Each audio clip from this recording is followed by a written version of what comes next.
दुरेन वरं कर्मबुद्धियोगात् धनञ्जय बुद्धौ शरणमन्विच्य कृपणाः फलहेतवः. Far inferior indeed is mere action, O Dhananjay, to action performed with evenness of mind. Seek refuge in this evenness. Wretched are they who work for results. Mere action is an action performed to gain a result. Such action is the cause of future birth and death, and hence creates bondage. Evenness is the state of not being exalted or depressed by success or failure. It is not callousness or indifference, but a total devotion of the worker to his duty, whereby he regards himself as an instrument of God. One attains true evenness only as a result of the knowledge of the Supreme Reality. This knowledge alone, not any incidental results, should be the goal of work. They are wretched, they are wretched indeed, who are busy themselves with calculations of the gains or losses resulting from their action, and thus depart from the world without realizing the Supreme Reality. The result of performing one's duty with evenness of mind is buddhiyukto jahatiha ubhe sukrit dushkrite tasmadyoga yujyasva yogah karmasu kaushalam. Endued with evenness of mind, one casts off in this very life both good deeds and evil deeds. Therefore strive for yoga. Yoga is skill in action. Good deeds and evil deeds are responsible for one's birth in a higher or lower world. And skill in action is if a man performs his duties by maintaining this evenness, then his mind rests on God all the while. Hence, evenness is the source of the power. Work that otherwise enslaves becomes a means to freedom when performed with evenness of mind. It is a mistake to think that pleasure is the aim of action. Pleasure is of transitory nature. The real aim of action is knowledge. Through knowledge, one attains detachment and ultimate freedom. How does action lead to liberation then? Karmajang buddhiyukta hi phalang tyaktva manishina janmabandha vinirmukta padang gacchantaya namayam. The wise of even mind renounce the fruit of action. Freed from the fetters of birth, they attain the state that is beyond all evil. Fetters of birth.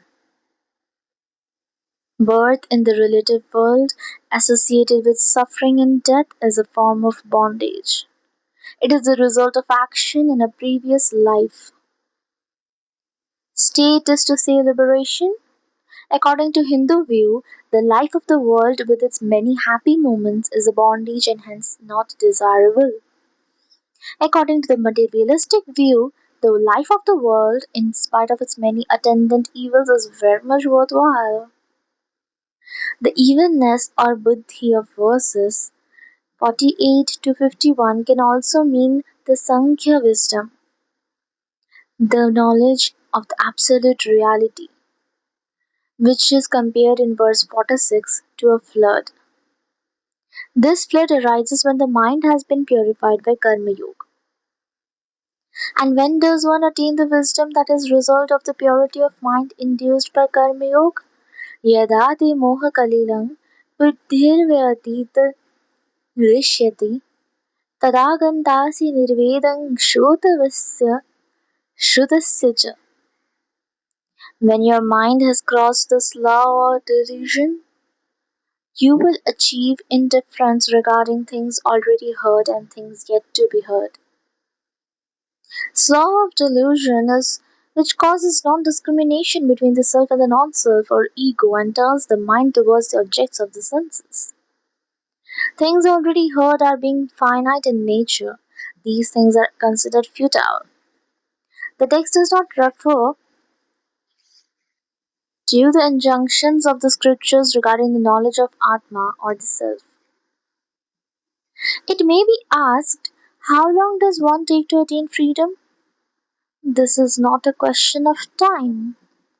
Freedom refers to an experience that denotes timelessness. It can be attained at any moment, the only condition being the desirelessness of the aspirant. One must be free from attachment to objects attainable in this world or in heaven. When does one attain the true yoga or the knowledge of the supreme truth? श्रुति विप्रतिपन्ना ते यदा स्थास्यति निश्चला समाधावचला बुद्धिस्तदा योगमवाप्स्यसि. When your mind, now perplexed by what you have heard, stands firm and steady in the self, then you will have attained yoga. What you have heard is the conflicting views of the various religious books regarding happiness and other ends of the life. Firm and steady are free from distraction and doubt. What are the characteristics of one who has attained wisdom through samadhi? Arjun Uvach. स्थितप्रज्ञस्य का भाषा समाधिस्थस्य केशव स्थितधियः किं प्रभाषेत किमासित व्रजेत किम. Arjun said, what, O Keshav, is the description of the man of steady wisdom immersed in samadhi? How does the man of steady wisdom speak, or sit, or how move? The two questions asked by Arjun are, how is a man of steady wisdom described by others? How does the influence of wisdom manifest itself when the man comes out of samadhi? The answer runs from verse 55 to the end of the chapter. It includes the characteristics and attributes of a man of steady wisdom and also the means of attaining such wisdom. These attributes apply to one in whom this passion for work and devotion to knowledge are innate, and also to one who, as the result of the practice of Karma Yoga, has become ready for the practice of Gyan. The means of attaining knowledge are also the characteristics attribute of a man who has attained knowledge. In this discipline, the means and the ends are the same.